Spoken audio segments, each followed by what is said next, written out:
जब ट्रेन से किसी बड़े मंत्री को गुजरना रहता है तब ट्रैक पर एक इंजन दौड़ा दिया जाता है, यह सुनिश्चित करने के लिए कि ट्रैक कहीं बाधित तो नहीं है, कहीं बम वगैरह तो नहीं है। फिर उसके बाद मंत्री की गाड़ी गुजरती है। पहले जितेंद्र नारायण सिंह त्यागी को गिरफ्तार किया गया, उसके बाद उस तरह का आउटरीच नहीं हुआ, सोशल मीडिया पर भी नहीं, फेसबुक ट्विटर कहीं नहीं। आईटी सेल ने सब संभाल लिया, चर्चा को कहीं और मोड़ दिया गया। घूम फिर के बात वही आ गई कि हमारे पास विकल्प ही क्या है, हम जाएंगे तो कहां जाएं। तब उसके बाद जब सब कुछ ठीक देखा गया तो यति नरसिम्हानंद सरस्वती जी को गिरफ्तार कर लिया गया। बीजेपी इसी तरह का खेल हिंदुओं से खेलती रहती है क्योंकि उसे पता है कि हिंदू कहां जाएंगे। लेकिन बीजेपी को यह समझना चाहिए कि जो जोश हिंदुओं में जो बीजेपी के प्रति वोट देने के लिए रहता है वो जोश ठंडा पड़ जाएगा। वोटर उस तरह से वोट देने के लिए घर से निकलेंगे ही नहीं, या निकल भी गए तो ऐसा भी हो सकता है कि उसमें कुछ लोग नोटा में वोट करके आ जाए। तो बीजेपी को इस तरह से हिंदुओं को बार बार नाराज नहीं करना चाहिए। मुख्तार अब्बास नकवी ने एक बयान दिया है कि हेट स्पीच मामले में सख्त से सख्त कार्रवाई होनी चाहिए। अब सोचिए कि इस व्यक्ति की हस्ती कुछ भी नहीं है, इसकी हस्ती सिर्फ ये है कि इस पर नरेंद्र मोदी जी सबसे ज़्यादा मेहरबान रहते हैं।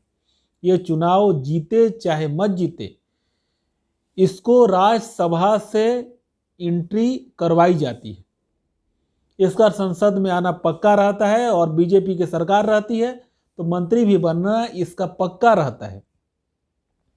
और नरेंद्र मोदी जी इस पे बहुत ज़्यादा मेहरबान रहते हैं। कुछ साल पहले, 2-3 साल पहले, इसने गिरिराज सिंह के बारे में कुछ बयान दिया था। गिरिराज सिंह ने कुछ कहा था, उसके बाद मुख्तार अब्बास नकवी ने कहा था कि गिरिराज सिंह को इसका अंजाम भुगतना पड़ेगा। उसके बाद गिरिराज सिंह का कभी भी कोई बयान नहीं आया।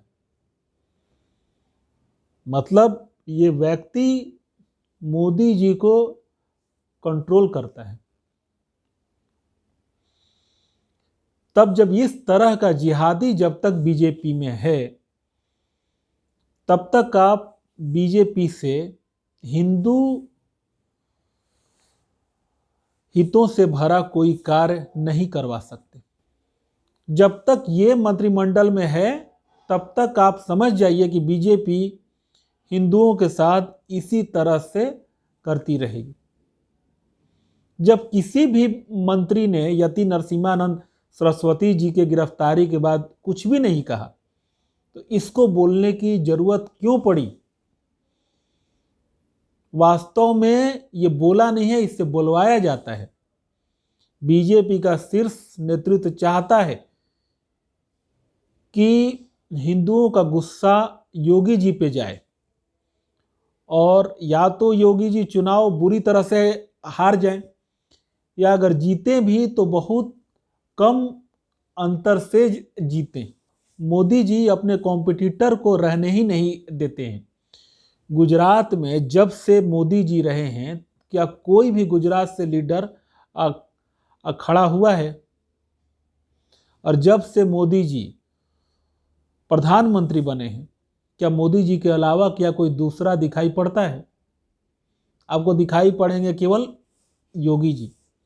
इसलिए योगी जी टारगेट पर हैं। उत्तराखंड का चुनाव इनके लिए कोई खास मायने नहीं रखता है क्योंकि यहाँ वो पहले ही 3 सीएम बदल चुके हैं।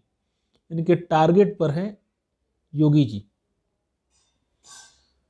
अंत में हमें ये समझना पड़ेगा कि योगी जी का जीतना बहुत जरूरी है क्योंकि बीजेपी का शीर्ष नेतृत्व इनको हरवाना चाहता है और मुझे उम्मीद है कि योगी जी चुनाव जीत जाएंगे और भारी बहुमत से जीतेंगे।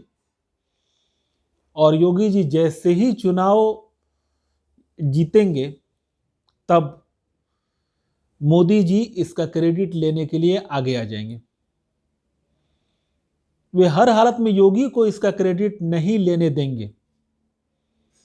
आपकी क्या राय है इस मुद्दे पे? कमेंट करें।